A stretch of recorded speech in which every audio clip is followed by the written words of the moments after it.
हाय दोस्तों, मेरा नाम है मिस्टर सुरेश कुमार।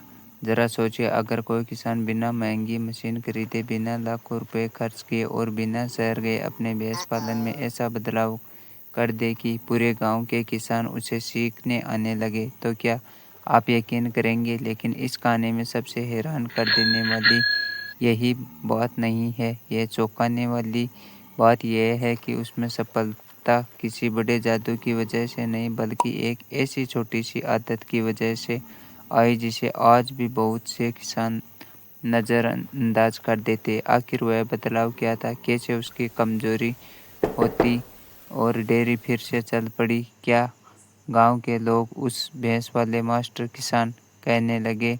वीडियो के आखिरी तक बने रहिए, क्योंकि इस कहानी में आपको कोई ऐसी सबक मिलेगी जो आपके पशुपालक के काम में आ जाएगी। राजस्थान के एक छोटे से गांव में रहने वाले किसान मोहन मेहनती था। उसके पास 3 अच्छी भैंसें थी। उससे सोचा था कि दूध बेचकर अपना परिवार की ज़िंदगी बेहतर हो जाएगी, लेकिन हुआ बिल्कुल उल्टा। सुबह 4 बजे उठना, देर रात तक काम करना, चारा काटना, पानी भरना और दिन भर मेहनत करना। फिर भी महीने के अंत में जेब खाली रह जाती थी। हर दिन उसे लगता था कि शायद किस्मत साथ नहीं दे रही है। गांव वाले कुछ लोग तो यहाँ तक कहने लगे कि भैंस पालन अब फायदे का काम नहीं रहा। मोहन कई रातों तक सो नहीं पाया। उसे समझ नहीं आ रहा था कि आखिर गलती कहाँ से हो रही है।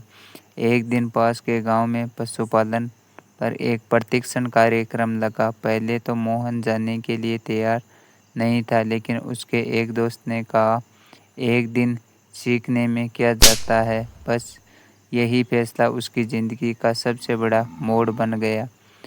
वह वहाँ गया, ध्यान से हर बात सुनी, नोट्स बनाए और उसे पहली बार एहसास हुआ कि वह मेहनत तो बहुत कर रहा था, लेकिन कुछ ज़रूरी बातों पर ध्यान नहीं दे रहा था। घर लौटते ही उसने तय कर लिया कि अब वह एक एक बदलाव सोच समझ कर करेगा। कोई जल्दीबाजी नहीं करेगा, कोई चमत्कार नहीं है, बस सही तरीका अपनाए। लेकिन क्या सिर्फ इतना करने से उसकी किस्मत बदल गई? यहीं से शुरू होती है असली कहानी। अब हम जानेंगे मोहन की आगे के बारे में। मोहन अगले ही दिन सुबह पहले से जल्दी उठ गया।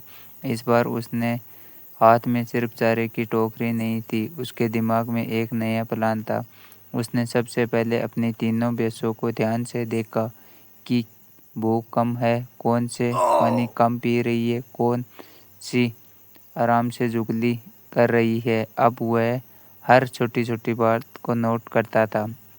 पहले वह सभी भैंसों को एक जैसा चारा देता था, लेकिन प्रशिक्षण में उसे बताया गया कि हर पशु की उम्र, वजन और दूध देने की अवस्था के अनुसार संतुलित आहार की ज़रूरत अलग-अलग हो सकती है। मोहन ने धीरे धीरे बदलाव शुरू किया। उसे साफ पानी हमेशा उपलब्ध रखना शुरू किया। भैंसों के लिए रहने की जगह की रोज़ साफ सफाई करने लगा। समय पर चारा देने की आदत बन गई। शुरुआत में गांव वालों ने उसे मजाक उड़ाया। उन्होंने कहा, इतना करने से क्या होगा, भैंस तो भैंस ही रहेगी।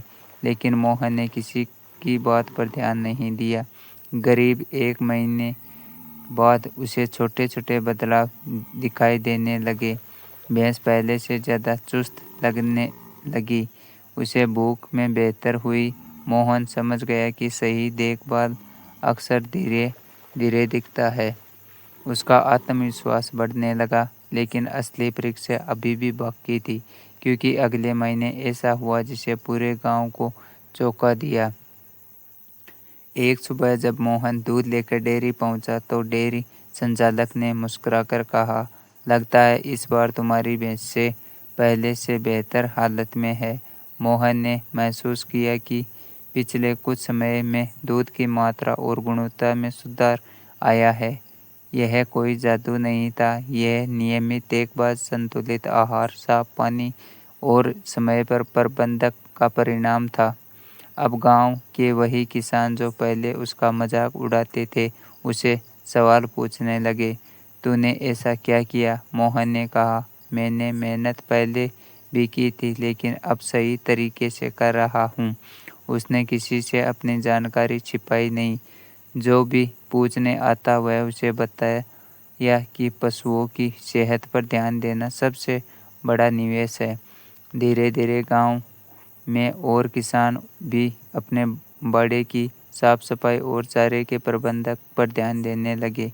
मोहन की पहचान अब एक समझदार पशुपालक के रूप में होने लगी। लेकिन कहानी यहीं ख़त्म नहीं हुई। अब उसके सामने एक नया फैसला आने वाला था जो उसकी कमाई को नई दिशा देने वाला था। मोहन ने जल्दबाजी में भैंसों की संख्या नहीं बढ़ाई।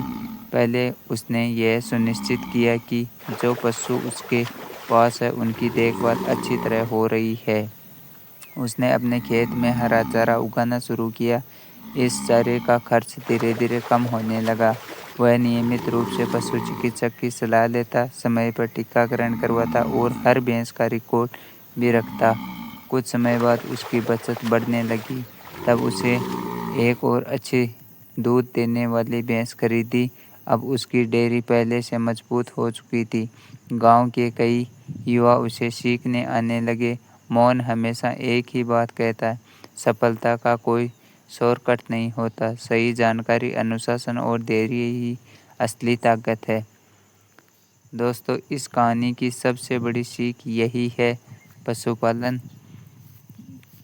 चमत्कार नहीं है बल्कि सही प्रबंध, व्यवस्था, संतुलित आहार, पर्याप्त पानी और समय पर स्वस्थ देखभाल लंबे समय में बेहतर परिणाम दिलाते हैं।